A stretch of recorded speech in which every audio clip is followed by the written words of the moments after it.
Hello guys, welcome to my YouTube channel. My name is Harjeet Kaur. हम कर रहे हैं वर्ल्ड हिस्ट्री, जिसमें आज हम शुरू करेंगे चाइनीज़ रेवोल्यूशन से। आज हम दो रेवोल्यूशंस करेंगे, एक चाइनीज़ रेवोल्यूशन, दूसरी तुर्क्स रेवोल्यूशन।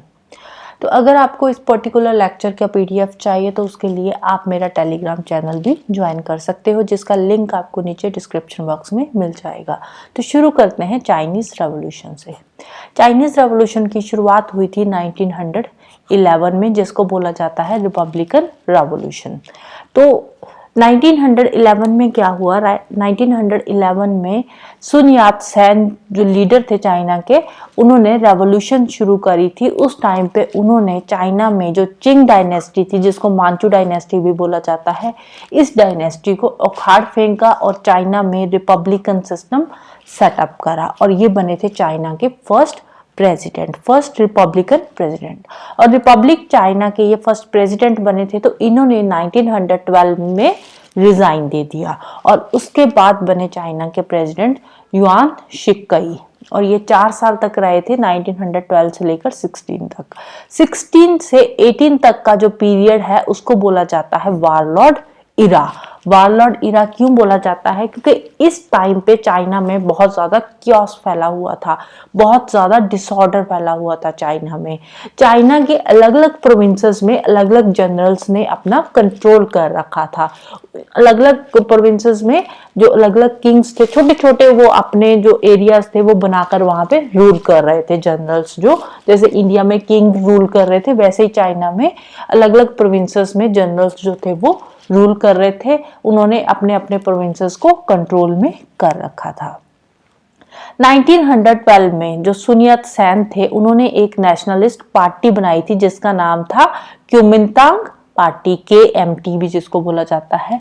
तो क्यूमिनतांग पार्टी इन्होंने बनाई थी 1912 में।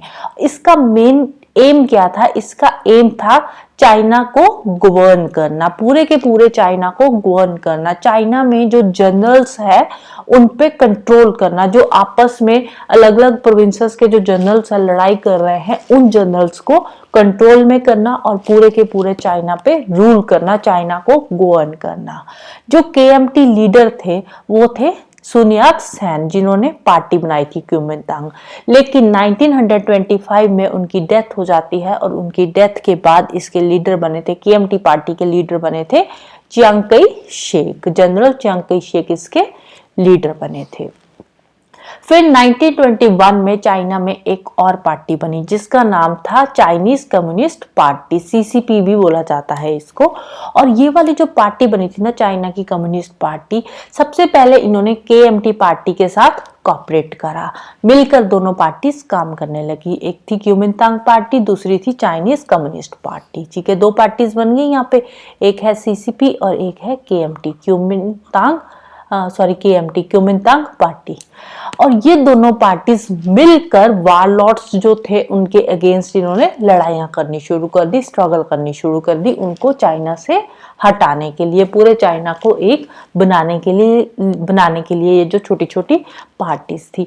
लेकिन धीरे धीरे अब ये जो CCP पार्टी थी, अब देखो पहले तो ये दोनों पार्टीज मिलकर काम कर रही है, फिर धीरे धीरे ये जो CCP पार्टी थी, इनको लगने लगा कि जो KMT पार्टी है ना, क्यूमिनतांग, तो ये पार्टी थोड़ी स्ट्रांग होती जा रही है, तो क्यों ना हम इसी पार्टी को ही, जो KMT पार्टी है, हम KMT पार्टी को ही खत्म कर दें।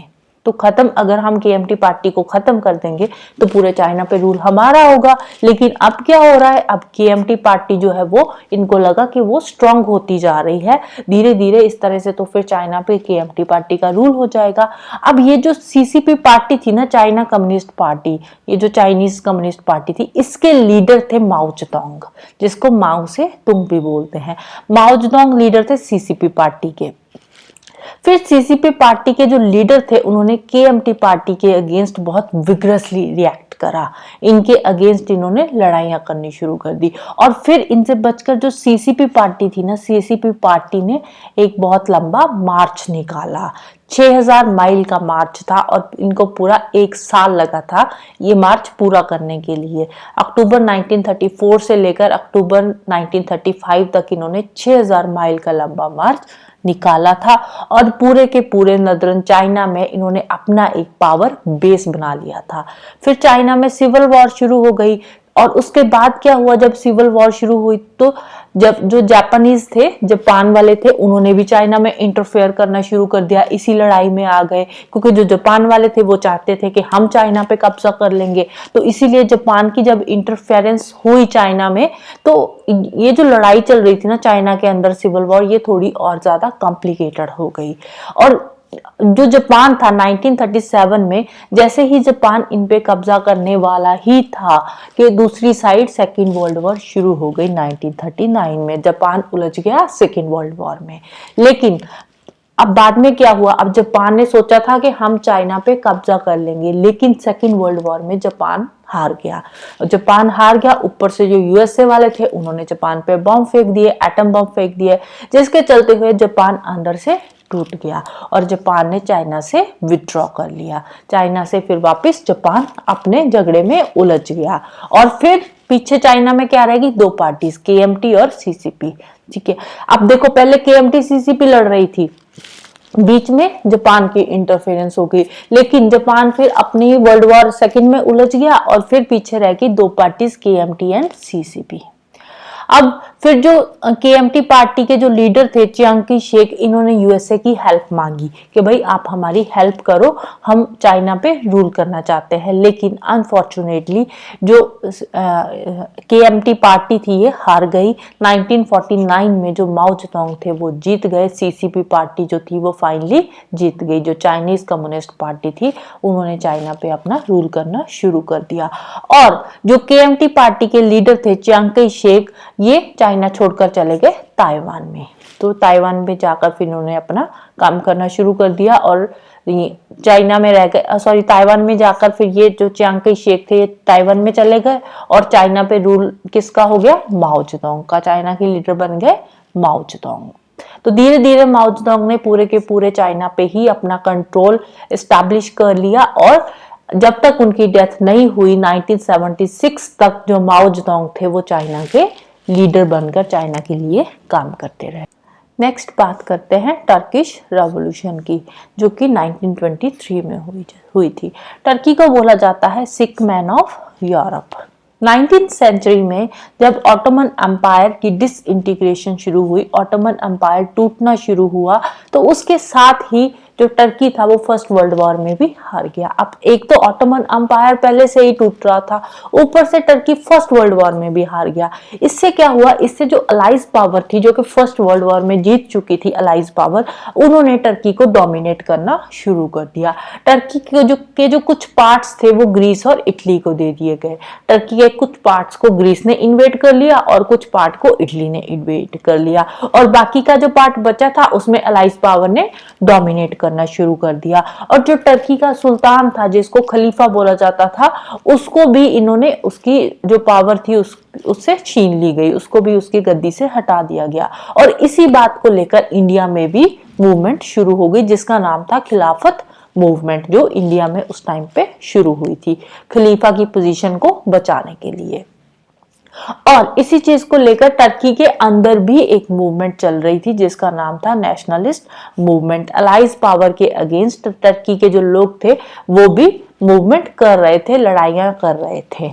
और इसके अलावा अब जो सुल्तान था, सुल्तान के साथ अलाइज पावर की ट्रीटी साइन हुई थी। इससे पहले ही टर्की में नेशनल गवर्नमेंट बन चुकी थी जिसके लीडर थे मुस्तफा केमल पेशा। इसका हेडक्वार्टर था अंकारा में।